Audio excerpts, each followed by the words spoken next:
नमस्कार दोस्तों, एक बार फिर अपने YouTube चैनल में आप सभी का स्वागत करता हूं। आज हम लोग जो बात करेंगे वो फरवरी 2024 के करंट अफेयर्स समसामयिकी के बारे में।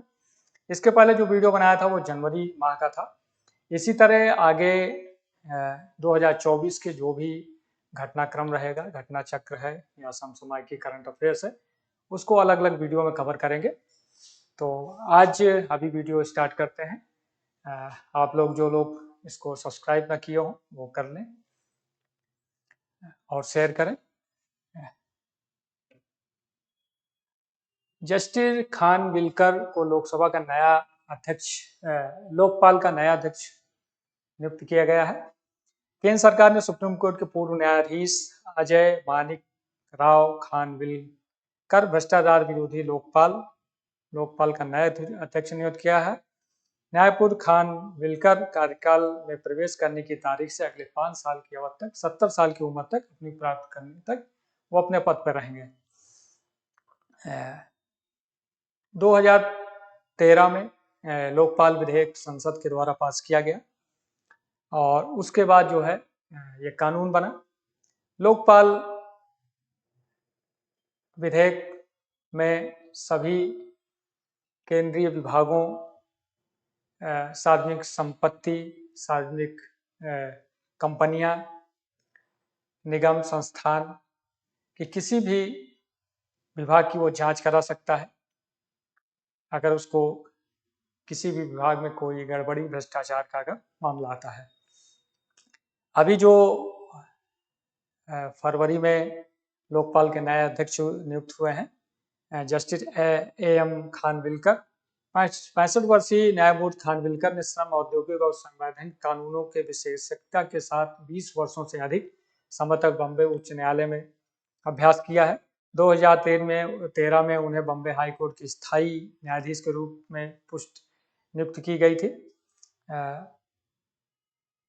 न्यायमूर्ति खानविलकर कई संविधान पीठों का हिस्सा रहे हैं, जिन्होंने SC/ST अधिनियम, आधार वित्त अधिनियम 2017, सबरीमाला मुद्दा, नौकरी पदोन्नति, मतलब ये जो नए अध्यक्ष नियुक्त हुए हैं ये काफी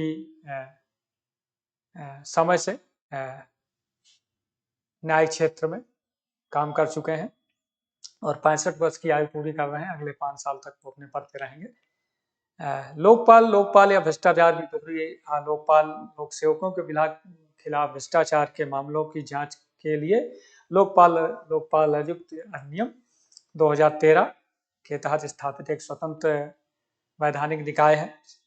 लोकपाल के वर्तमान अध्यक्ष और 3 न्यायिक सदस्य के पद रिक्त हैं। सुप्रीम कोर्ट के पूर्व न्यायाधीश जस्टिस PC घोष ने 17 मई 2022 को पहले लोकपाल के रूप में अपना कार्यकाल पूरा किया था। तब से ये खाली था, तो उनकी जगह जस्टिस खानविलकर को नियुक्त किया गया है। लोकपाल की शक्तियां, लोकपाल अधिनियम के अनुसार लोकपाल के अध्यक्ष के पास कार्य संचालन से अधीक्षण और निर्देशन की शक्तियों पास होती है। उसके पास लोकपाल के सभी अधिकारियों और कर्मचारियों के नियंत्रण की शक्ति होती है। लोकपाल की प्रमुख और सदस्य प्रधानमंत्री, मंत्रियों, सांसदों से लेकर केंद्र सरकार के समूह के अधिकारी और कर्मचारी तक के लोक सेवकों के विरुद्ध भ्रष्टाचार के आरोपों की जांच करने की इसके ऊपर जिम्मेदारी है।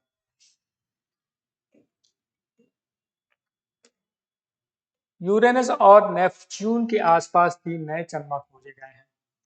हमारे सौर मंडल में, ब्रह्मांड में 3 नए चंद्रमाओं की खोज है। हमारे सौर मंडल में बहुत सारे, जो हम चंद्रमा देखते हैं जो पृथ्वी से सबसे नजदीक है, इसके अलावा सौर मंडल में बहुत सारे चंद्रमा हैं जिनकी अलग अलग समय पे खोज की जाती रही है। तो उसी के तहत यूरेनस और नेपच्यून के आसपास 3 नए चंद्रमा खोजे गए हैं। 3 छोटे चंद्रमा, एक यूरेनस की परिक्रमा और 2 नेपच्यून की परिक्रमा की हाल ही में अंतरराष्ट्रीय खगोलीय संघ IAU द्वारा पुष्टि की गई है, जिसमें यूरेनस के आसपास ज्ञात चंद्रमा की कुल संख्या बढ़कर 28 और नेपच्यून के आसपास इनकी संख्या 16 हो गई है। यूरेनस में एक छोटा सा नया जुड़ाव है। नया यूरेनस चंद्रमा, जिसे अभी S2023 AU नामित किया गया है, इसका व्यास 5 मील लगभग 8 किलोमीटर है। सौर मंडल में सबसे छोटे चंद्रमाओं से एक बनता है। नेपच्यून में 2 और उपग्रह, 2 नए पुष्ट किए गए नेपच्यूनियन चंद्रमाओं को S2002, N5 और S2021 N1 लेबल दिया गया है। इनका नामकरण किया गया है। लगभग 14.3 मील 23 किमी और 8.7 मील लगभग 14 किमी के व्यास के ये नेपच्यून के कुल उपग्रहों की संख्या 16 हो गई है।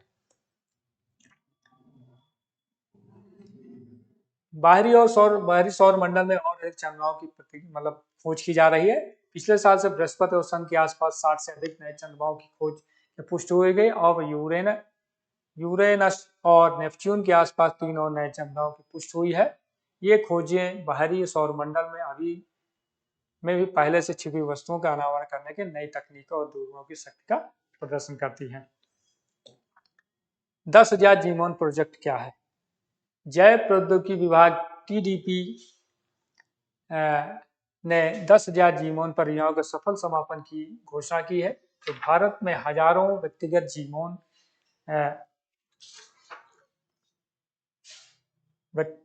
जीमॉन का अनुक्रमण करने का एक प्रयास है। इस ऐतिहासिक परियोजना का उद्देश्य भारतीय आबादी के अनुरूप सटीक चिकित्सा, अनुशासन, महामारी विज्ञान अध्ययन को सक्षम बनाना है। जीवोन परियोजना के पीछे उद्देश्य क्या है? जब भारत ने 2006 में अपना पहला संपूर्ण मानव जीवन अनुकरण किया, विशेष रूप से भारत की जनसंख्या विविधता का प्रतिनिधित्व करने वाले एक बड़ा जीवन डेटाबेस बनाने की आवश्यकता है।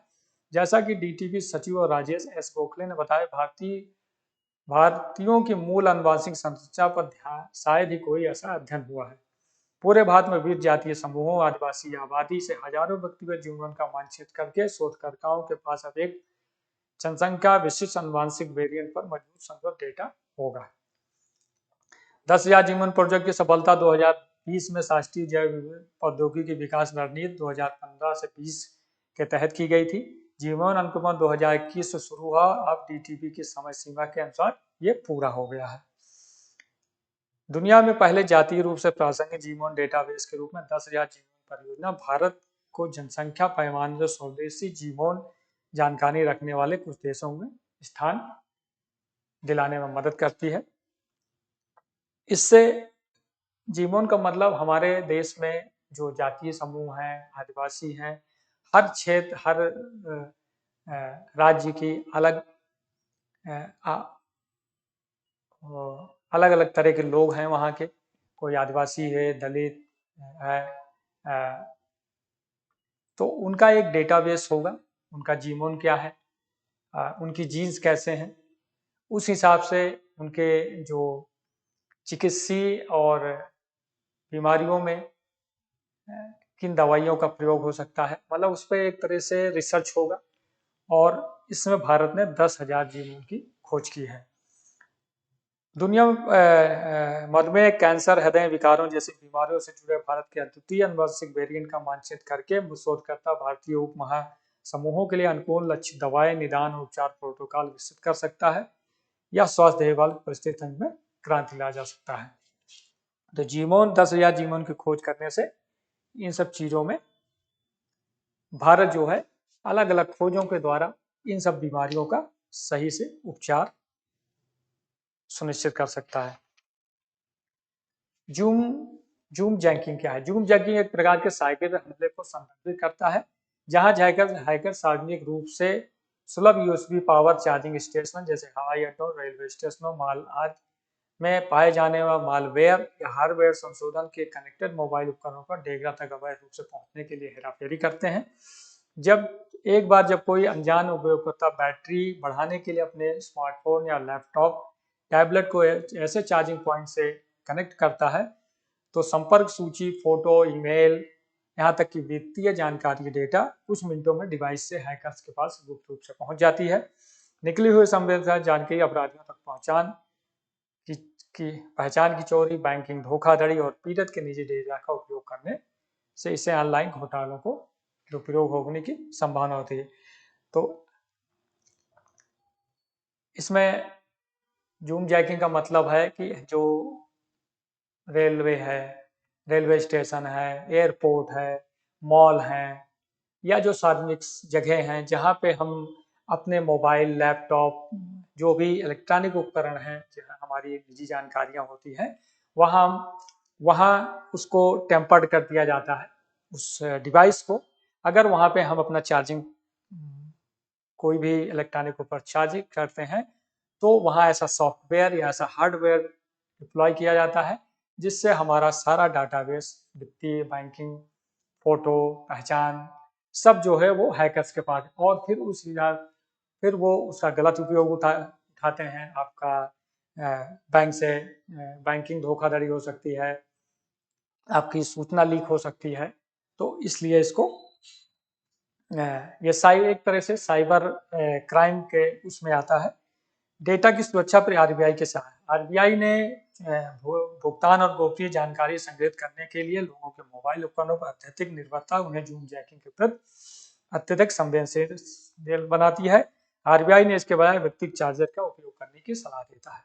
आरबीआई का यह कहना है कि आपको अपने भी जो भी इलेक्ट्रॉनिक आइटम्स हैं, मोबाइल, लैपटॉप, टैब, इन सबको अपने चार्जिंग से, अपने चार्जिंग पॉइंट से और अपने घर में करें, बल्कि सार्वजनिक स्थानों पे ऐसा ना करें जैसे कि आपसे धोखाधड़ी होने की संभावना या आपकी जो सूचना है वो गलत हाथों में पड़ जाए। इसलिए सलाहकार सार्वजनिक वाईफाई पर वित्तीय लेन देन से भी बचने को बोलता है। इसका मतलब है कि जो हम जैसे मेट्रो है, एयरपोर्ट है, वहाँ पे हर जगह जो है आजकल वाईफाई है, तो उस वाईफाई को हम अपने मोबाइल से कनेक्ट कर लेते हैं और वहाँ से वित्तीय लेन देन करते हैं, तो वहाँ भी धोखाधड़ी, साइबर हमले का खतरा रहता है। तो इसको लोगों को जागरूक करने के लिए इसको स्टार्ट किया गया है।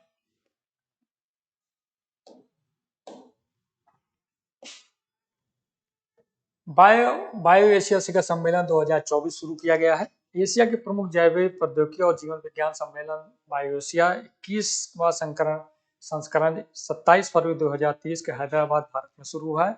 वार्षिक कार्यक्रम में अग्रणी वैश्विक वैज्ञानिक, शोधकर्ताओं, राजनेताओं, उद्योग कप्तानों की भागीदारी देखी जाती है, जो नवीनतम विकास और भविष्य के अवसरों पर चर्चा करेगी। बायो एशिया क्या है? बायो तेलंगाना सरकार द्वारा 2003 में शुरू की गई यह एक पहल है। यह फार्मा दिग्गजों से लेकर स्टार्टअप तो विविध हितधारकों को एक साथ लाने और वैज्ञानिक अनुसंधान और व्यवसाय के चौराहों पर एक विचार विमर्श का मंच प्रदान करता है। तेलंगाना सरकार ने 2003 में बायो एशिया की शुरुआत की।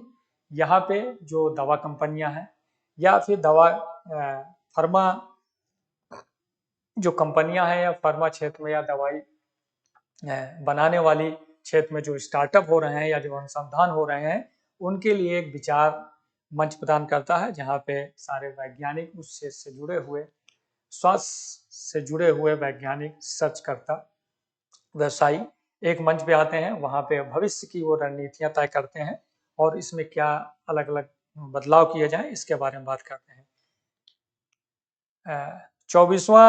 2024 संस्करण थीम वर्तमान वर्ष में शिखर सम्मेलन का विषय transforming life science with data and AI है, जो साक्ष्य आधारित हस्तक्षेपों के माध्यम से दवा की खोज, स्वास्थ्य देखभाल, वितरण आदि में क्रांति लाने के लिए मशीन लर्निंग वादों के साथ साथ उत्तम एनालिटिक्स को तैनात करने की अपार क्षमता पर प्रभाव डालता है। रणनीति 50 से अधिक देशों की भागीदारी के साथ फार्मास्यूटिकल नवाचारों में मेडटेक प्रगत निवेश, रोडमैप, डेटा संचालित R&D आदि के कवर करते हुए कई ट्रैक डिजाइन किए गए हैं, जहां उद्योग जगत के नेता किफायती और सुलभ समाधानों को आगे बढ़ाने पर विचार विमर्श करेंगे। इसमें व्यापक सहभागिता मंच जो है, उसमें प्रमुख सम्मेलन के साथ बायो एशिया विशेष रूप से क्यूरेटेड कार्यशालाएं, युवा उद्योगों के लिए आधुनिक उत्पादों को प्रदर्शनी क्षेत्र, B2B मीटिंग स्थान, प्रयोगशाला सुविधा जैसे जीमोन वैली आदि पर आदान प्रदान करेंगे। भारत की बढ़ती बायोटेक प्रतिष्ठा, विशेषज्ञों ने कहा कि बायो एशिया जैसी घटनाओं से मजबूत प्रतिभा उभार, उच्च गुणवत्ता वाले बुनियादी ढांचे, सक्रिय नीतियों और क्षेत्रीय स्थिति पर तंत्र को बदलने में आसान अनुसंधान के साथ विश्व सर्व बोस्टन या सैन फ्रांसिस्को के भारत की जीव विज्ञान राजधानी के रूप में हैदराबाद के ब्रांड को उल्लेखनीय रूप से बढ़ाया जा सकता है। गगनयान मिशन पीएम मोदी ने 4 अंतरिक्ष यात्रियों के नाम की घोषणा की। हमारा देश आने वाले कुछ सालों में चंद्रमा पे अपने सैटेलाइट के माध्यम से वहां पे मतलब लोगों को भेजने की तैयारी में है, जिसकी वजह से प्रधानमंत्री ने गगनयान मिशन की घोषणा की है और उसमें 4 अंतरिक्ष यात्रियों के नामों की घोषणा की है। 28 फरवरी 2024 को प्रधानमंत्री नरेंद्र मोदी ने 3 रणनीतिक अंतरिक्ष बुनियादी ढांचा परियोजना का अनावरण किया। भारतीय अंतरिक्ष अनुसंधान संगठन इसरो द्वारा केरल स्थित विभिन्न केंद्रों पर 1800 करोड़ की लागत से विकसित किया गया है। उन्होंने 2027 तक महत्वाकांक्षी प्रथम मानव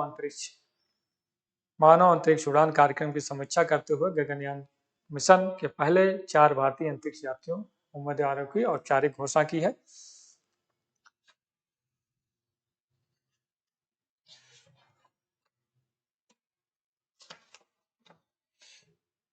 प्रधानमंत्री ने प्रशिक्षण क्षमताओं और मजबूत करने वाली इसरो के पीएसएलवी रॉकेट एकीकरण सुविधा, स्वदेशी प्रेरण क्षमताओं को मजबूत करने वाले अर्थ इंजन परीक्षण परिसर और आधुनिक रॉकेट डिजाइनों की सहायता करने वाली ट्राइसोनिक पवन सुरंग को राष्ट्र को समर्पित किया है। भारत की पहली अंतरिक्ष यात्री टीम की घोषणा। यात्रा के दौरान प्रधानमंत्री ने पहली बार औपचारिक रूप से भारतीय वायुसेना, इंडियन एयरफोर्स और इसरो द्वारा गठित चयन के अंत में हजारों उम्मीदवारों से चुने गए जाने के बाद त्वरित गगनयान कार्यक्रम प्रशिक्षण के चुने गए 4 भारतीय वायुसेना प्रशिक्षित पायलटों की पहचान की घोषणा की है। अंतरिक्ष यात्री प्रधानमंत्री प्रशांत बालाकृष्णन नायर, अंगद प्रताप, अजीत कृष्णन और शुभ्रांशु शुक्ला को नवीन प्रतीकात्मक रूप से विशिष्ट अंतरिक्ष यात्री का दर्जा प्रदान करते हुए भारत के पहले मानव अंतरिक्ष अभियान का नेतृत्व करने में उनकी भूमिका को रेखांकित किया है। तो ये 4 लोग जो है, जो पहला भारतीय अंतरिक्ष यान मानव मिशन होगा, उसमें ये लोग जाएंगे। वित्तीय साक्षरता सप्ताह 2024 शुरू किया गया है। भारत का केंद्रीय बैंक, भारतीय रिजर्व बैंक 26 फरवरी से 1 मार्च तक 2024 तक एक सही शुरुआत करें, वित्तीय रूप से स्मार्ट बने विषय पर वित्तीय साक्षरता सप्ताह 2024 चालू किया है। इसका उद्देश्य है भारतीय रिजर्व बैंक विकासात्मक भूमिका, वित्तीय समावेशन और शिक्षा 2 महत्वपूर्ण तत्व इसके महत्वपूर्ण मात्रा में साहित्य तैयार करेगा और बैंकों और अन्य हितधारकों को डाउनलोड करने और उपयोग करने के लिए उनको अपनी वेबसाइट के माध्यम से 13 भाषाओं में उनको प्रशिक्षित और उत्पादों, सेवाओं, अच्छी वित्तीय प्रथाओं, डिजिटल होने और उपभोक्ता संरक्षण के बारे में लोगों को जागरूकता पैदा करेगा। आरबीआई की जो वित्तीय सहायता पहल है, आरबीआई वेबसाइट अंग्रेजी, हिंदी और 11 स्थानीय भाषाओं में वित्तीय शिक्षा पर आधारित एक माइक्रो साइट पोस्ट करती है, जो कॉमिक, किताबें, फिल्में, वित्तीय योजना और संदेश और गेम आदि पेश करती है। 13 से 17 फरवरी 2023 के दौरान मनाए गए वित्तीय साक्षरता सप्ताह की थीम अच्छा वित्तीय व्यवहार आपका रक्षक, जिसे बचत योजना और बचत और डिजिटल वित्तीय सेवाओं की विवेकपूर्ण जानकारी उपलब्ध कराना रहा है। मरियम नवाज पाकिस्तान की पहला मुख्यमंत्री बनी है। मरियम नवाज वहां के पूर्व प्रधानमंत्री नवाज शरीफ की बेटी हैं और वहां की पंजाब प्रांत की पहली और पाकिस्तान की पहली महिला मुख्यमंत्री होने का उनको गौरव मिला है। 27 फरवरी 2024 को पाकिस्तान मुस्लिम लीग नवाज PLN की मरियम नवाज को 371 सदस्य विधानसभा में 230 वोट मिले और इस तरह वो पंजाब प्रांत की पहली और पाकिस्तान की पहला मुख्यमंत्री होने का गौरव प्राप्त किया है। वो पाकिस्तान की प्रमुख राजनीतिक परिवार से ताल्लुक रखती हैं। उनके पिता नवाज शरीफ 3 बार पाकिस्तान के प्रधानमंत्री रह चुके हैं और उनके समय में ही करगिल युद्ध हुआ था। आगरा सिख जो अटल जी ने भारत पाकिस्तान मैत्री संबंधों के लिए बस यात्रा की थी दिल्ली से लाहौर की, वो उस समय नवाज शरीफ प्रधानमंत्री थे और अभी जो है पाकिस्तान के जो प्रधानमंत्री शहबाज शरीफ हैं वो उनके चाचा हैं। अदानी समूह ने घरेलू गोला बारूद और मिसाइल उत्पादन सुविधा का अनावरण किया। भारत भारत सरकार देश के अंदर डिफेंस और मिलिट्री इक्विपमेंट बनाने के लिए प्राइवेट सेक्टर को लाइसेंस भी दे रहा है और ज़्यादा मेक इन इंडिया के तहत देश के जो सैनिक साजो सामान है, टैंक, गोला बारूद, बंदूक, मतलब सेना से संबंधित जो भी चीज़ें हैं वो सब भारत के अंदर बने और भारत की सेना उसको यूज करे और उसके अलावा वो बाहर को भी इंपोर्ट किया जाए। तो अडानी ने समूह ने घरेलू गोला बारूद और मिसाइल उत्पादन सुविधा का अनावरण किया है। भारतीय समूह अडानी समूह ने सशस्त्र बलों की आधुनिकता और आवश्यकताओं को लक्षित करते हुए इजराइल के एल्बिन सिस्टम के साथ मिलकर संयुक्त उद्यम के माध्यम से देश की पहली घरेलू गोला बारूद और मिसाइल उत्पादन सुविधा का अनावरण किया है। उत्तर प्रदेश के कानपुर में 500 एकड़ में फैले Adani defence and aerospace defence corridor निर्माण परिसर का उद्घाटन सेना प्रमुख जनरल मनोज पांडे ने उत्तर प्रदेश के मुख्यमंत्री के साथ आदित्यनाथ के साथ किया। अडानी बिल एल्बिन एडवांस सिस्टम नाम की 50-50 हिस्सेदारी से उत्तर प्रदेश में एक सेना युद्ध सामग्री संयंत्र स्थापित किया है। यह इकाई भारतीय सेना को अन्य गोला बारूद के अलावा 155 मिमी तोपखाने के गोले की आपूर्ति करेगी जो वर्तमान में आयात पर निर्भर है। और इसके अलावा पहले चरण में भारतीय उद्योग द्वारा निर्माण के लिए गोला बारूद के साथ साथ 32 पदार्थ के मतलब उत्पादन वहां 32 पदार्थ के गोला बारूद वहां पे उत्पादित होंगे। इससे भारत को आत्मनिर्भर भारत आयुध निर्माण और अंतरराष्ट्रीय खिलाड़ियों के वर्चस्व वाले उच्च परिशुद्धता प्रौद्योगिकी संचालित रक्षा क्षेत्र में प्रवेश और वैश्विक रक्षा कंपनियों के साथ रणनीतिक साझेदारी सौदों के साथ आने संभव एक और मील का पत्थर साबित होगा। उन्नत प्रौद्योगिकी परियोजना इससे इजराइल की जो उन्नत प्रौद्योगिकी है रक्षा क्षेत्र की और अडानी समूह मिलकर उसको भारत में करेगा और उसको मेक इन इंडिया के तहत उसको बनाया जाएगा। इसके तहत स्थानीय स्तर पर महत्वपूर्ण वस्तुओं को भी पूर्ति होगी। भारत मॉरिशस डाटा संशोधन करेगा। भारत मॉरिशस डाटा संशोधन करेगा। हमारे देश में वित्तीय जो एफडीआई आता है उसमें मॉरिशस के रूट से बहुत सारा ऐसा इंडिया में आता है। उसमें शुद्धता लाने के लिए, पारदर्शिता लाने के लिए भारत और मॉरिशस मिलकर डाटा का आदान प्रदान करेंगे ताकि उसमें गलत तरीके से फंडिंग ना हो। मॉरिशस सरकार ने आधार क्षरण और लाभ हस्तांतरण पर OECD के प्रस्ताव के साथ जाने के लिए भारत के साथ दोहरे कराधान बचाव समझौते डाटा में संशोधन करने का निर्णय लिया है। दोहरा कर बचाव समझौता डाटा क्या है? दोहरा कर बचाव समझौता डाटा दो देशों के बीच हस्ताक्षरित एक संधि है ताकि गैर निवासी दोहरे करों का भुगतान करने से बचें। भारत ने आदिवासी भारतीयों को दोहरे कराधान से बचने के लिए 85 देशों के साथ डाटा पर हस्ताक्षर किया है। समझौता सुनिश्चित करता है कि इसमें शामिल देश अपने देश में होने वाली आय पर कर दरों पर सहमत हुए हैं। इसका मतलब यह है कि अगर कोई विदेशी आदमी भारत में निवेश करता है तो उसको एक ही देश में, मतलब अगर मॉरिशस का कोई आदमी भारत में निवेश कर रहा है तो उसको निवेश मॉरिशस में और भारत में दोनों जगह टैक्स न देना पड़े, उसको एक ही जगह टैक्स देना पड़े। और इसकी सूचना आदान प्रदान भारत और मॉरिशस मिलकर करेंगे। भारत सरकार और मॉरिशस सरकार ने दोहरे कराधान से बचने से संबंधित 1983 में संधि पर हस्ताक्षर किए। द्विपक्षीय कर समझौते के तहत भारत ने $160,000 से अधिक विदेशी निवेश को प्रेषित किया गया है।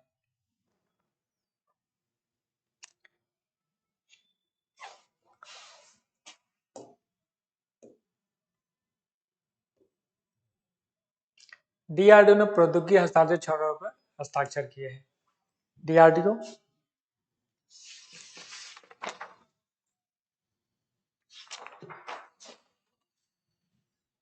रक्षा अनुसंधान संगठन विकास संगठन डीआरडीओ ने इलेक्ट्रॉनिक लेजर प्रौद्योगिकी, लड़ाकू विमानों, सौसेनाओं प्रणालियों और वैमानिकी सहित डोमेन में 22 उद्योगों को प्रौद्योगिकी हस्ताक्षर LATOT लेटोट के लिए 23 लाइसेंस समझौते सौंपे हैं।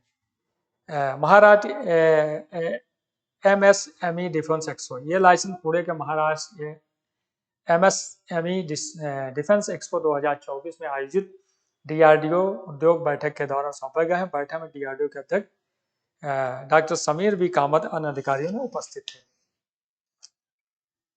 महाराष्ट्र सरकार द्वारा आयोजित यह एक्सपो महाराष्ट्र में MSMI निजी कंपनियों, रक्षा अनुसंधान और विकास संगठन DRDO प्रयोगशाला और रक्षा सार्वजनिक क्षेत्र की इकाई DPSU की स्वदेशी समझाओ नवाचारों को प्रदर्शित करता है। इसके अंदर मतलब DRDO ने 23 लाइसेंस भारत की विभिन्न रक्षा कंपनियों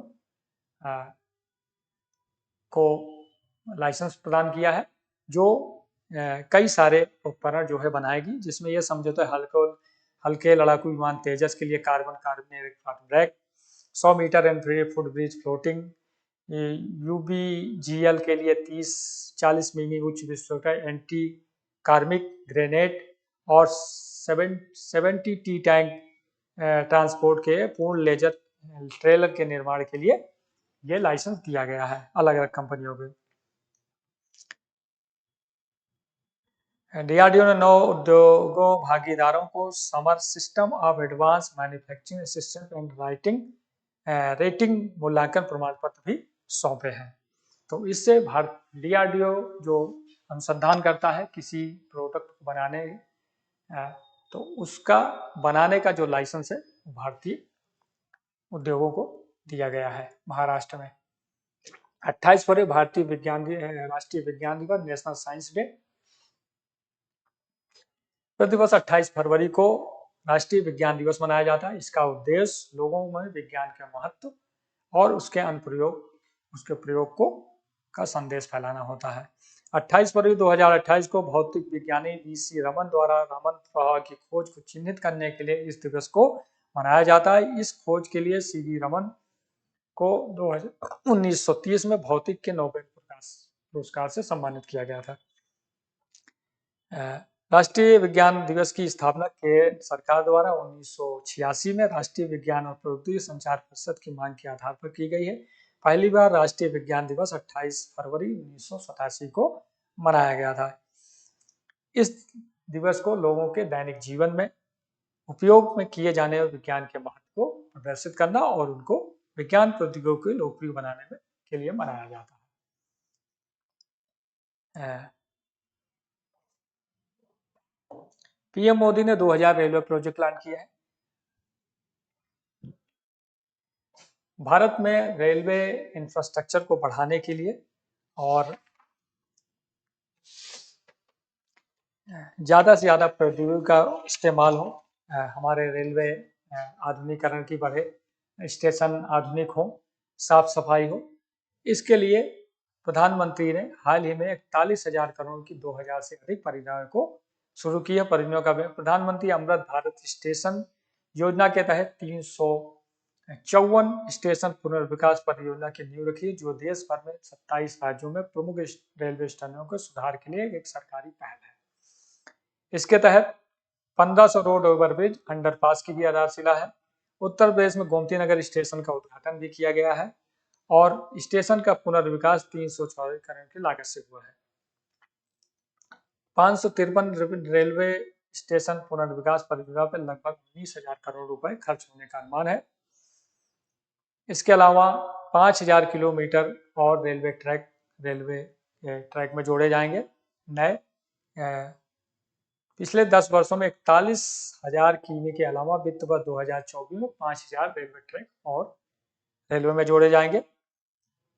अमृत भारत स्टेशन योजना स्टेशनों के विकास और दीर्घकालिक दृष्टिकोण को ध्यान में रखते हुए स्टेशन की पहुंच, प्रतीक्षा क्षेत्र, शौचालय सुविधाएं, आवश्यक लिफ्ट, एस्केलेटर की स्थापना, स्वच्छ मुफ्त वाईफाई पेशकर कियोस्क स्थापित करने और विभिन्न स्टेशन सुविधाओं को बढ़ाने के लिए ये अमृत भारत योजना लागू की गई है, जिससे भारत में रेलवे आने वाले पिछले 8-10 साल पहले, 15 साल पहले जो रेलवे में कितनी गंदगी रहती रही, स्टेशन गंदे रहते थे, रेलवे लाइन पे मलमूत्र रहता था।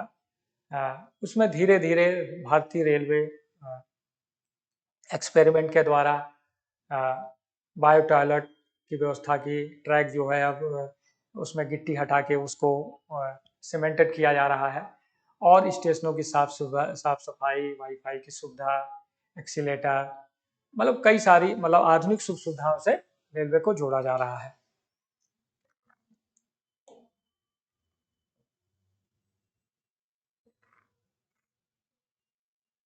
विनफास्ट तमिलनाडु ईवी संयंत्र स्थापित करेगा। Vietnam company VinFast, Vietnam best electronic वाहन निर्माता company VinFast auto limited Tamil Nadu के थूथुकुडी में एक नई एकीकृत ईवी निर्माण इकाई की स्थापना के लिए निर्माण शुरू किया है, जहां कंपनी 5 वर्षों में 4,000 करोड़ रुपए की निवेश की योजना है। तमिलनाडु में निवेश के माध्यम से वियतनामी कंपनी ने इलेक्ट्रॉनिक कारों, इलेक्ट्रॉनिक स्कूटर और इलेक्ट्रॉनिक बसों का निर्माण और बिक्री करती है।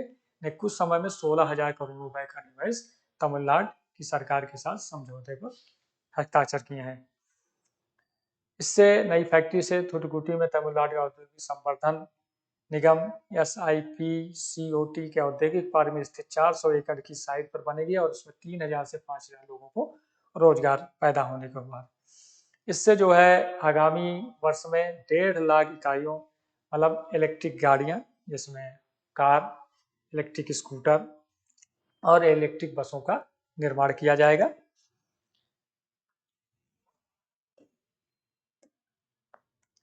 भारत के पहले AI यूनिकॉर्न चैटबॉट लॉन्च किया गया है। ओला के संस्थापक भविष्य अग्रवाल द्वारा लॉन्च किया गया आर्टिफिशियल इंटेलिजेंस स्टार्टअप कृत्रिम में ओपन AI ChatGPT और गूगल के जीमेल के समान सार्वजनिक बीटा में एक नई चैटबॉट लॉन्च किया। ये भारतीय मेक इन इंडिया के तहत भारत ने अपना AI चैटबॉट लॉन्च किया है। ChatGPT का मतलब है कि आपको कुछ इसमें किसी भी विषय पे कुछ आपको लिखना है, कोई आर्ट, तो आप वहां से टाइप कर दिए उस बारे में, और 500 शब्द, 200 शब्द, 1,000 शब्द, और इस हिसाब से वो उसको बना के आपको दे देगा। तो इसमें आदमी को लिखना नहीं पड़ता, उसमें थोड़ा सा एडिट करके आदमी अपने काम की चीज निकाल लेता है। तो इस तरह भारत ने ओला के जो संस्थापक हैं भविष्य अग्रवाल ने भारतीय यूनिकॉर्न मतलब AI चैटबॉट लॉन्च किया है। यह भारत का पहला AI यूनिकॉर्न है। यह लॉन्च कृत्रिम द्वारा 2024 के देश का पहला स्टार्टअप यूनिकॉर्न बनने के लिए $1 बिलियन के मूल्य पर $50 बिलियन की वित्त पोषण का खुलासा करने के 1 महीने हुआ है। कंपनी ने उल्लेख किया है कि देश में यह पहला यूनिकॉर्न है, मतलब AI यूनिकॉर्न, आर्टिफिशियल इंटेलिजेंस। ये लोगों को पढ़ने में, लिखने में ये सहायता करेगा, और ये AI मॉडल, इसका नाम कृत्रिम है। ये भारत की 20 भाषाओं को समझ सकते हैं, जैसे और बंगाली, तमिल, मलयालम, गुजराती, मराठी सहित 10 भारतीय भाषाओं में पाठ उत्पन्न कर सकते हैं, तथा उच्च और अधिक परिष्कृत संस्कृत कृत्रिम प्रो Q4 फाइनेंस ईयर 2024 में होने का अनुमान है। कृत्रिम संस्कृत में कृत्रिम 2 आकार से आएगा, मतलब एक तरह से ये लोगों को पढ़ने लिखने में ये सहायता प्रदान करेगा।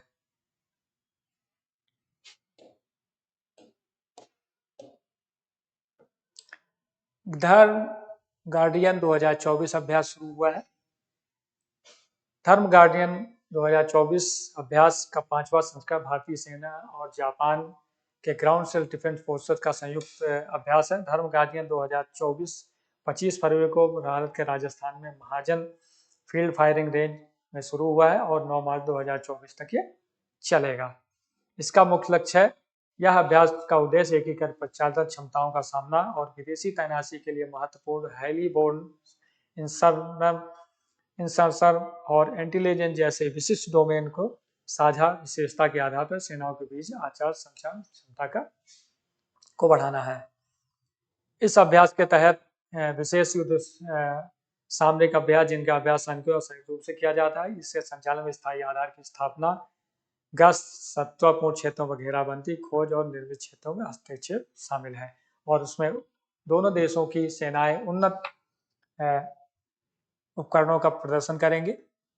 इसके अलावा इससे इस युद्धाभ्यास से जापानी दल का प्रतिनिधित्व 34वीं इन्फेंट्री रेजिमेंट के सैनिक द्वारा किया जा रहा है और भारतीय सेना दल का प्रतिनिधित्व राजपूता राइफल के द्वारा किया जाएगा,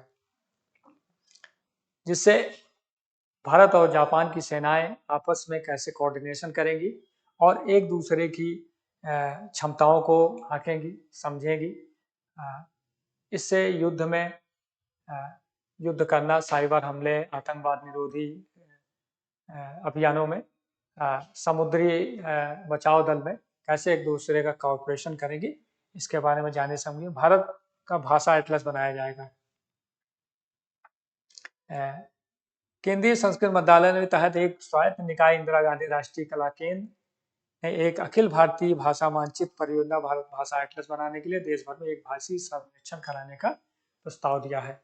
इसके तहत एक भाषाई सर्वेक्षण विभिन्न क्षेत्रों के द्वारा लोगों द्वारा बोली जाने वाली भाषाओं और उनसे जुड़ी स्थानीय बोलियों का व्यवस्थित रूप से दस्तावेजीकरण और सूचीकरण करेगा। यह डाटा भाषा डेटा में अंतर्दृष्टि प्रदान करेगा। भारत के नए भाषा एटलस की आवश्यकता है। इसके माध्यम से भारत सरकार का केंद्रीय संस्कृत मंत्रालय पूरे देश में एक भाषा की, जैसे जनगणना, जैसे लोगों की जनगणना होती है, वैसे भाषा की जनगणना। हमारे देश में अलग अलग क्षेत्रों में अलग अलग बोलियां बोली जाती हैं, अलग अलग लिपि है, तो उसका एक सर्वेक्षण होगा और सभी भाषाओं का एक डेटाबेस तैयार किया जाएगा।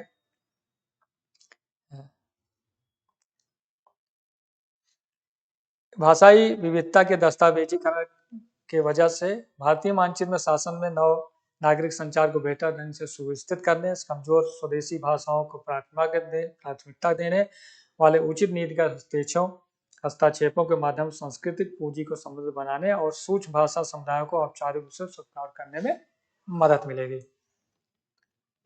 इससे सरकार जो विलुप्त होने वाली भाषाएं हैं उनका संरक्षण और संवर्धन करेगी और सरकार के पास एक पूरा डेटाबेस होगा कि कौन से क्षेत्र में कौन सी बोली बोली जाती है और उस हिसाब से एआई के द्वारा लोगों को सरल सूचना कैसे उपलब्ध कराई जाए, ये सब काम आएगा। सुदर्शन चक्र, भारत का सबसे लंबा केबल आधारित पुल। 24 फरवरी 2024 को प्रधानमंत्री नरेंद्र मोदी द्वारका मुख्य भूमि को गुजरात तट से दूर बेट द्वारका द्वीप को जोड़ने वाले कच्छ की खाड़ी पर रणनीतिक रूप से महत्वपूर्ण सुदर्शन सेतु पुल का उद्घाटन किया है। यह 2 किलोमीटर तक फैला यह भारत का सबसे लंबा केबल आधारित पुल है, जिस पुल को सिग्नेचर ब्रिज के नाम से जाना जाता था, अब इसका नाम बदलकर सुदर्शन ब्रिज कर दिया गया है। यह 27 मीटर चौड़े 4 लेन वाले पुल को 2017 में गुजरात सरकार और भवन निर्माण विभाग ने बनाया था। इसकी लागत 979 करोड़ की है। इसे लार्सन एंड टूब्रो ने 6 वर्षों के निर्माण कार्य को अंजाम दिया है। इसकी लंबाई 2.32 किमी लंबा पुल है, जिसमें 900 मीटर का केंद्रीय डबल स्पैन केबल, मतलब एक तरह से केबल पे लटका हुआ पुल है और जो ये मुख्य भूमि से बेट द्वारका को जोड़ता है। बेट द्वारका वो है जो स्थल से हट के यहाँ द्वारकाधीश का मंदिर है, उसको ये जोड़ेगा।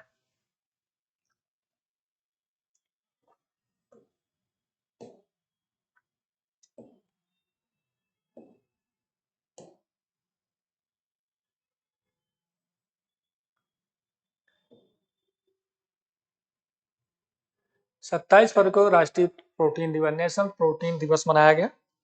27 फरवरी को राष्ट्रीय प्रोटीन दिवस मनाया जाता है।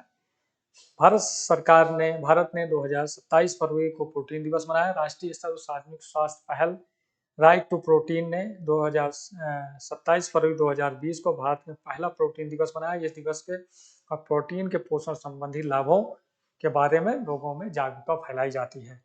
भारत सरकार ने कुछ समय से पोषण के महत्व के बारे में जागरूकता फैलाई है। फैलाने का प्रयास कर रही है। इसके लिए शुरू की यह प्रमुख पोषण अभियान। यह 2018 में राजस्थान के झुंझुनू में लॉन्च किया गया था। इसका उद्देश्य गर्भवती महिलाओं, माताओं, बच्चों के पोषण की आवश्यकता की पूर्ति करना।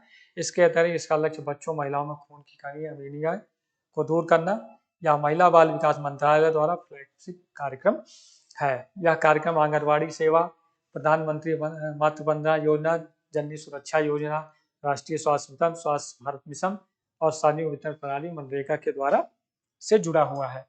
इसके द्वारा राष्ट्रीय प्रोटीन दिवस में लोगों को प्रोटीन का महत्व और सरकार द्वारा अलग अलग योजनाओं के द्वारा जो महिलाएं हैं, जो प्रसूता हैं, जो महिलाएं जिनके बच्चा होने वाला है, इसके अलावा छोटे बच्चे, इनको इनकी सही देखभाल हो और इनको सही प्रोटीन मिले, इसलिए जागरूकता फैलाती है। और अलग कार्यक्रमों से आंगनबाड़ी, मातृ वंदना योजना, जननी सुरक्षा योजना, राष्ट्रीय स्वास्थ्य मिशन, भारत मिशन, सार्वजनिक वितरण प्रणाली मनरेगा के द्वारा इन लोगों को लाभ पहुंचाया जाता है। अमेरिका ने रूस पे नए प्रतिबंध लगाए हैं। जब से रूस और यूक्रेन का युद्ध हुआ है, तब से पश्चिमी देश और नाटो संगठनों ने रूस पे कई सारे प्रतिबंध लगाए हैं।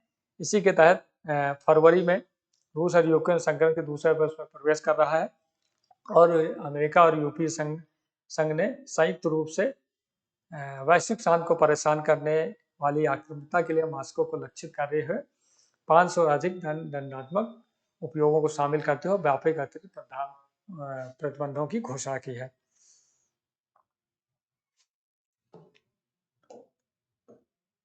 दुबई ने भारतीय पर्यटकों के लिए 5 साल का मल्टीपल वीजा शुरू किया है।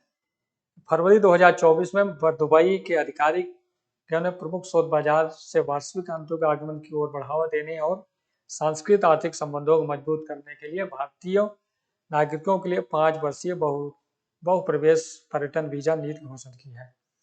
मतलब पहले क्या था कि जैसे आपको दुबई जाना है तो जितनी बार जा रहे हैं उतनी बार आपको वीजा लगाना होगा। इसके हो जाने से एक बार आपका वीजा लग गया तो 5 साल तक आपको बार बार वीजा लगाने की आवश्यकता नहीं होगी।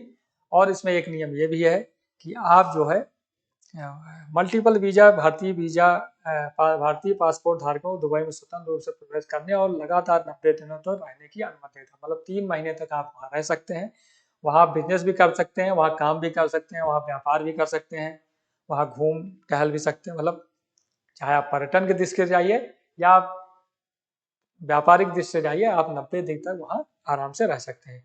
इस पूरे वीजा जीवन काल के दौरान एक कैलेंडर वर्ष में भीतर 180 दिन बाहर सीमा के साथ 90 दिनों तक और बढ़ाया जा सकता है, जिसमें बार बार दोबारा आवेदन करने की पेशकश खत्म होती है। मतलब एक 80 साल भर में 180 दिन आपको बाहर रहना है और उसके बाद आप जैसे आप 90 दिन रहे, उसके बाद आप बाहर चले गए और कुछ टाइम के बाद फिर आप वहाँ 90 दिन रह सकते हैं।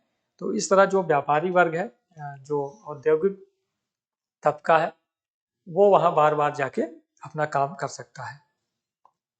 क्योंकि भारत से दुबई जाने वालों की संख्या सबसे ज़्यादा है और पर्यटन और व्यापारिक दोनों दृष्टि से।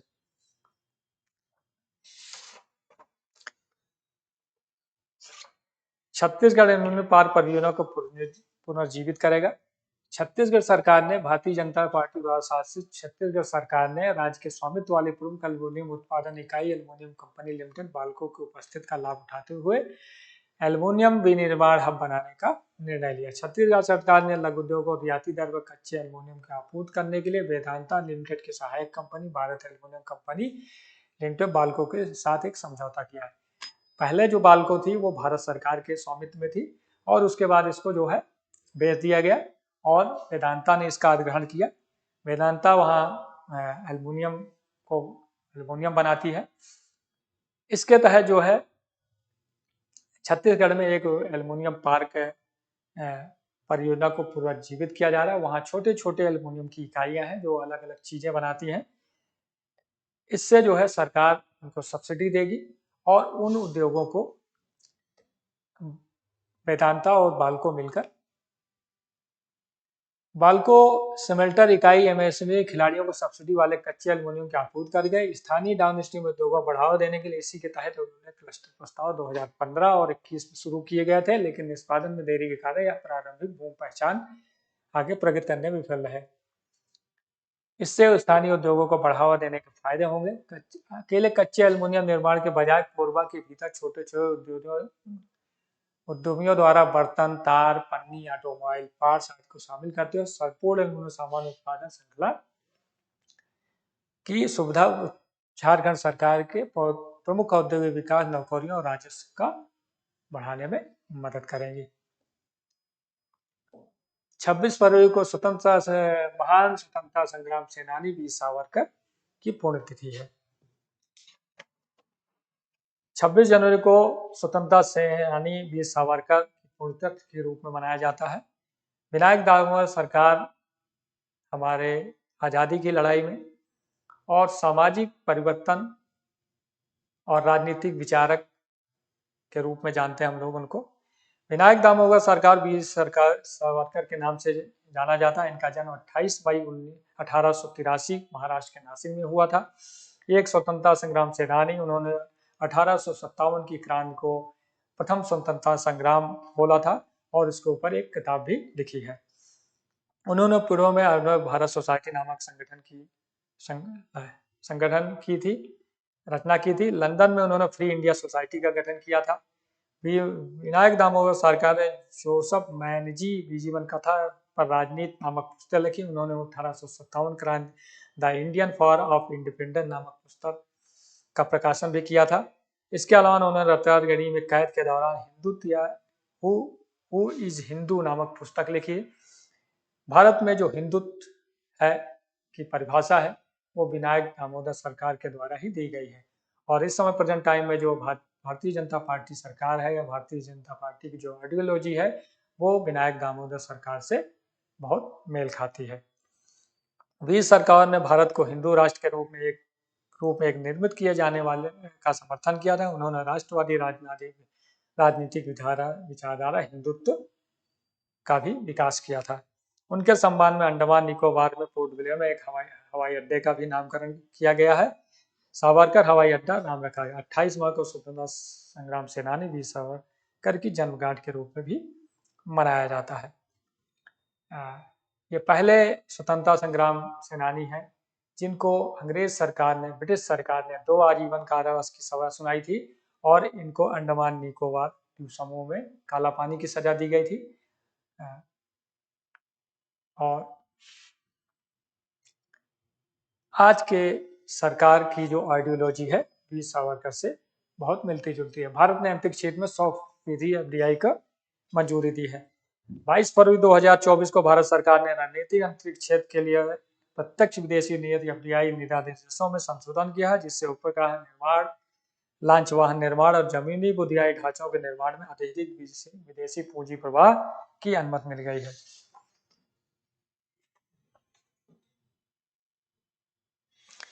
केंद्रीय मंत्रिमंडल द्वारा स्वीकृत निहित उपग्रह जमीनी खंडों और उपयोगकर्ता खंडों के लिए घटकों के लिए प्रणालियों या उपप्रणालियों के लिए 100% एफडीआई सुनिश्चित की है। इससे क्या होगा? 100% एफडीआई होगा। जो विदेशी कंपनियां हैं जो उपग्रह लॉन्च करती हैं, उनका निर्माण करती हैं,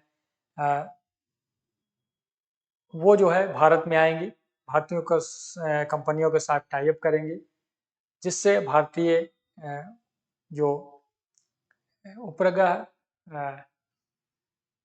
इंडस्ट्री है उसको बढ़ावा मिलेगा। इससे उद्योग समूहों को इसरो का अनुमान है कि सुधारों से निजी भागीदारी और विभिन्न क्षेत्रों में सुधार के इर्द गिर्द हाल ही की नीति गतिविधि के साथ विशाल बाजार क्षमता पर सवार होकर पर्याप्त विदेशी निवेश आकर्षित करके भारत वैश्विक अंतरिक्ष अर्थव्यवस्था की साझेदारी में 2% से तेजी से आगे बढ़ सकता है। आज भारत बाहर के देशों के बहुत छोटे छोटे उपग्रह लॉन्च करता है और इससे जब विदेशी निवेश और आएगा, पैसे की आमद बढ़ेगी तो नई नई कंपनियां आएंगी, जिससे और नई खोजें होंगी और विदेशी कंपनियों से टाई अप होगा तो भारत का अंतरिक्ष उद्योग और तेजी से बढ़ेगा। 2023 ज्ञानपीठ पुरस्कार की की घोषणा की गई है। इसके प्राप्तकर्ता कौन है? 28 फरवरी 2024 को ज्ञानपीठ चयन बोर्ड ने प्रतिष्ठित भारतीय कवि, गीतकार और फिल्मकार गुलजार फिल्म निर्माता गुलजार के साथ साथ प्रख्यात संस्कृत विज्ञान और शिक्षक जगत गुरु राम भद्राचार्य को 2030 के प्रतिष्ठित ज्ञानपीठ पुरस्कार से सम्मानित किया है। ज्ञानपीठ पुरस्कार 1961 में स्थापित ज्ञानपीठ पुरस्कार सभी मान्यता प्राप्त भारतीय भाषाओं में कार्य करने को शामिल करते हुए भारतीय साहित्य कैनवास को समृद्ध करने की दिशा में लेखकों द्वारा ऐतिहासिक जीवन काल योगदान को मान्यता देता है। इस पुरस्कार में 11 लाख रुपए का नगद पुरस्कार, एक प्रशस्ति पट्टिका और देवी सदस्य की एक कांस्य की प्रतिमा दी जाती है। अभी तक ज्ञानपीठ पुरस्कार में कई लोगों को मिला है, जिसमें महादेवी वर्मा, सुब्रमण्यम भारती, अमिताभ प्रीतम, युवा अनंत मूर्ति जैसे दिग्गज सहित 58 साहित्य दिग्गजों को भारतीय ज्ञानपीठ पुरस्कार से सम्मानित किया गया है। 2022 में ज्ञानपीठ पुरस्कार प्राप्त करने वालों में राजेश्वर और सतीशा सितांशु यशचंद को क्रमशः गुजराती और मराठी साहित्य के लिए ज्ञानपीठ पुरस्कार दिया गया था। गुजराल एक प्रतिष्ठित उर्दू कवि हैं जो गीतकार, संगीतकार, फिल्म निर्माता। गुजरात ने भारत के 5 भारतीय राष्ट्रीय फिल्म पुरस्कार जीते हैं, साहित्य अकादमी पुरस्कार और एक ग्रैमी पुरस्कार भी जीता है। उन्होंने 2002 में साहित्य अकादमी पुरस्कार जीता था। गुलजार ने अपने 6 दशक की कैरियर में 300 से अधिक फिल्मों के गीत और 50 से अधिक फिल्मों के संवाद और पटकथाएं लिखी हैं। इसी तरह राम भद्राचार्य एक प्रखर संस्कृत प्रवर्तक हैं। चित्रकूट में रहने वाले इस तपस्वी बहुभाषी ने भारत की समृद्ध संस्कृत शास्त्रीय विरासत को बढ़ावा देने के साथ साथ धारा प्रवाह संस्कृत में आध्यात्मिकता, धर्म, दर्शन और पाठ पर 120 से अधिक किताबें लिखी हैं। साथ ही वो दृष्टिबाधित भी हैं, मतलब दोनों आंखों से वो दिखता नहीं, सिर्फ सुनते और बोलते हैं। और वो दृष्टिबाधित लोगों के लिए एक पथ प्रदर्शक सहायक तकनीक का भी नेतृत्व करते हैं। उन्होंने विकलांग विश्वविद्यालय की भी स्थापना की है, जो पूरी तरह से विकलांग छात्रों के लिए उच्च शिक्षण प्राप्त देता है। भारत का पहला निजी जासूसी उपग्रह लॉन्च किया गया है। नवीनतम रिपोर्टों के अनुसार भारत का पहला समर्पित निगरानी उपग्रह, जो पूरी तरह से घरेलू company Tata advance system limited TASL द्वारा निर्मित है, अप्रैल 2024 तक स्पेस एक्स रॉकेट से लॉन्च किया जाएगा। यह अंतरिक्ष रक्षा एजेंसियों को एक स्वतंत्र इमेजरी खुफिया जानकारी एकत्रित करने में की प्रणाली है। इस उपग्रह के लॉन्च होने से, इसको टाटा ने बनाया है, टाटा एडवांस सिस्टम लिमिटेड। ये एक तरह से खुफिया उपग्रह है जो भारत के बॉर्डर की निगरानी करेगा और वहाँ के जो सूचना एकत्र होगी वो भारतीय सेनाओं को दी जाएगी। इलेक्ट्रो ऑप्टिक यह उपग्रह टाटा एडवांस सिस्टम लिमिटेड द्वारा सशस्त्र बलों के विशिष्ट इमेजरी टोही आवश्यकताओं को पूरा करके लिए इकट्ठा किया गया है, जो वर्तमान में विदेशी उपग्रह इनपुट या विदेशी विक्रेताओं से महंगी डेटा खरीद पर निर्भर है। अभी तक जो हम अपने बॉर्डर सुरक्षा के लिए जो इमेज, मतलब फोटो प्राप्त करते थे, वो विदेशी उपग्रहों से लिया गया होता था और हम ज़्यादातर अमेरिका, इजराइल, जो इस क्षेत्र में इस प्रौद्योगिकी में महारत हासिल है, उन लोगों से खरीदते थे और उसमें टाइम भी लग जाता था और ज़्यादा पैसा भी खर्चा करना पड़ता था, देना पड़ता था। अब इसके लॉन्च होने से भारत को रियल टाइम डाटा उपलब्ध होगा और उस हिसाब से भारतीय सेनाएं अपना क्रियान्वयन कर पाएगी। घरेलू संयंत्र अंतरिक्ष क्षमता को सक्षम करना होगा। उपग्रह भारत के स्टार्टअप पृथ्वी तंत्र के द्वारा उत्प्रेरित रणनीतिक संरक्षण संपत्ति निर्माण के मोर्चे पर एक महत्वपूर्ण आत्मनिर्भरता अंतर को भरता है। इसका 2024 तक निर्धारित प्रक्षेपण भारतीय अंतरिक्ष अनुसंधान संगठन इसरो पर पारस्परिक निर्भर के बिना उद्योग क्षमता द्वारा समर्थित संपूर्ण अंतरिक्ष आधारित सैन्य क्षमता के दृढ़ संकल्प पर प्रकाश डालता है। भारत ने 2024 के बैडमिंटन एशिया चैंपियनशिप का स्वर्ण पदक जीता है। इस साल 2024 18 फरवरी को भारतीय महिला बैडमिंटन टीम ने मलेशिया के शाह आलम में बैडमिंटन एशिया टीम चैंपियनशिप में ऐतिहासिक स्वर्ण पदक जीता है। यह महाद्वीपीय प्रतियोगिता में भारत का पहला खिताब था। पुरुष टीम ने इससे पहले 2016 और 2020 में 2 कांस्य पदक जीते थे। भारतीय महिलाओं ने रोमांचक फाइनल में थाईलैंड को 3-2 से हराया, जो मलेशिया के शाह आलम में आयोजित किया गया था। मतलब इस साल का जो बैडमिंटन एशिया टीम चैंपियनशिप महिला थी, उसमें भारत ने इस पदक स्वर्ण पदक जीता है। भारत का 57 बिलियन भविष्यवादी टैंक विकास कार्यक्रम। भारत सरकार ने अपनी सेना को थल सेना को मजबूत करने के लिए 57 बिलियन का भविष्यवादी टैंक विकास कार्यक्रम शुरू किया है। भारतीय सेना 2030 के बाद अपने पुराने रूसी T-72 बेड़े को बदलने के लिए $57 अरब की स्वदेशी परियोजना के तहत 1770 तकनीकी रूप से उन्नत future ready combat vehicle FRCVS हासिल करने की योजना बनाई है। प्रस्ताव के लिए अनुरोध RF इस वर्ष जारी होने की संभावना है।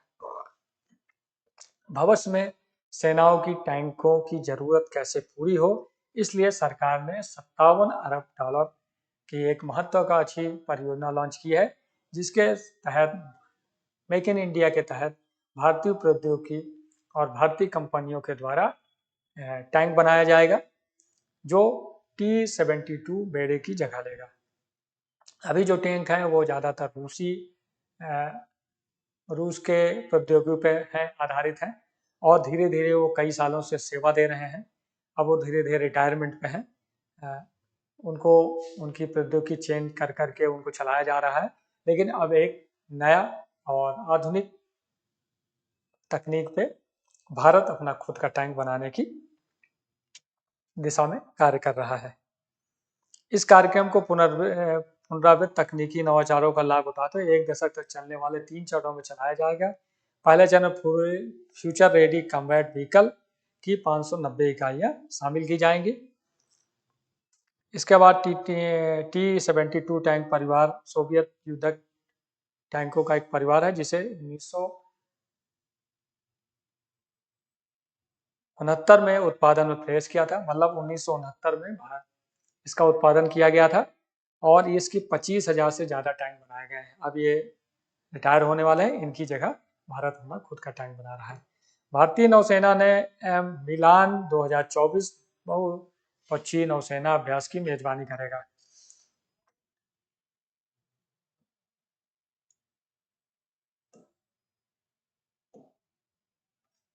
अट्ठाईस फरवरी 2024 को भारतीय नौसेना ने घोषणा की वह 19 से 27 फरवरी 2024 तक विशाखापट्टनम में बहुउद्देशीय नौसैनिक अभ्यास मिलान का 12वां संस्करण आयोजित करने के लिए पूरी तरह तैयार है। इस मेगा इवेंट में भाग लेने के लिए 50 देशों से अधिक को आमंत्रित किया गया है। ये एक नौसैनिक अभ्यास है जिसमें 50 से ज़्यादा देश शामिल होंगे। उनके युद्धक विमान, उनके फ्रिगेट, उनके वेसल, उनके लड़ाकू हेलीकॉप्टर जो समुद्री सुरक्षा करते हैं, मतलब नेवी जो है 50 देशों से अधिक 50 देशों की नेवी इस नौसैनिक अभ्यास में भारत में आएंगे। मिलान भारतीय नौसेना द्वारा 1995 में अंडमान और निकोबार द्वीप समूह और उसके बाद क्षेत्रीय और अतिरिक्त क्षेत्रीय नौसेनाओं के बीच सौहार्द सामंजस्य सहयोग को बढ़ावा देने के लिए मुख्य द्विवार्षिक रूप से आयोजित की जाने वाली नौसेनाओं की एक द्विवार्षिक सभा है। भाग लेने वाले राष्ट्रों में एशिया, अफ्रीका, यूरोप, ओशियन, उत्तर और दक्षिण अमेरिका के लगभग 50 देश के प्रतिनिधिमंडल इसमें शामिल होने की पुष्टि की है। इसमें भागीदारी के लिए ऐसे ऐतिहासिक रूप से अब तक का सबसे बड़ा मिलान अभ्यास बन गया है। 15 विदेशी नौसैनिक जहाज और समुद्री गश्ती विमान भी समुद्र का इस अभ्यास का हिस्सा होंगे। इसमें भारतीय सेना के समुद्री अभ्यास हैं INS विक्रमादित्य और INS विक्रांत विमान वाहक पोत और 20 अधिक फ्रंट लाइन युद्धपोत MiG-29 और पोसीडान 8I और 50 नौसैनिक लड़ाकू विमानों के साथ पनडुब्बियों को शामिल किया जाएगा। इसमें एक दूसरे की क्षमताएं देखी जाएंगी और कैसे कोऑपरेशन किया जाए समुद्री सुरक्षा के लिए, इस पे ध्यान दिया जाएगा। आर अश्विन ने 500 टेस्ट विकेट लेने वाले दूसरे भारतीय बॉलर बने हैं। स्टार स्पिनर भारतीय ऑफ स्पिनर रविचंद्रन अश्विन ने 500 टेस्ट विकेट के विशेष मील के पत्थर तक पहुंचने वाले दूसरे भारतीय हैं। पहले अनिल कुंबले थे के बाद कुल 90 गेंदबाज बनकर बने, मतलब विश्व में अभी 90 गेंदबाज हैं जिन्होंने 500 से ज्यादा विकेट लिया है, और ये दूसरे ऐसे स्पिनर गेंदबाज हैं जिन्होंने 500 से ज्यादा विकेट लिया। पहला अनिल कुंबले है और दूसरे आर अश्विन है। 21 फरवरी अंतर्राष्ट्रीय मातृभाषा दिवस।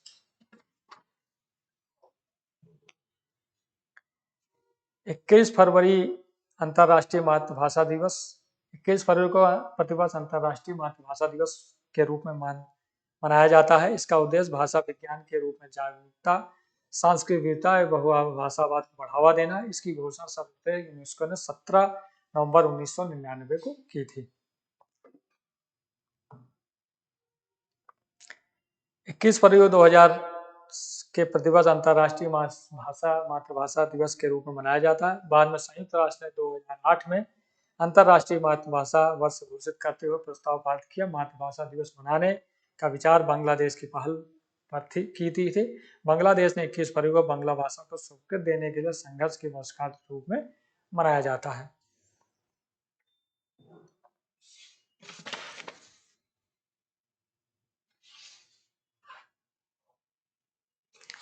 तो आज के लिए इतना ही। अगले वीडियो में इसका एक दूसरा पार्ट बनाएंगे। ये फरवरी पार्ट 1 होगा, अगला वीडियो फरवरी पार्ट 2 होगा। तो आज के लिए इतना ही। अगले वीडियो में फरवरी के जो बचे हुए टॉपिक हैं उनको कवर करेंगे। आज के लिए इतना ही। धन्यवाद। जय हिंद।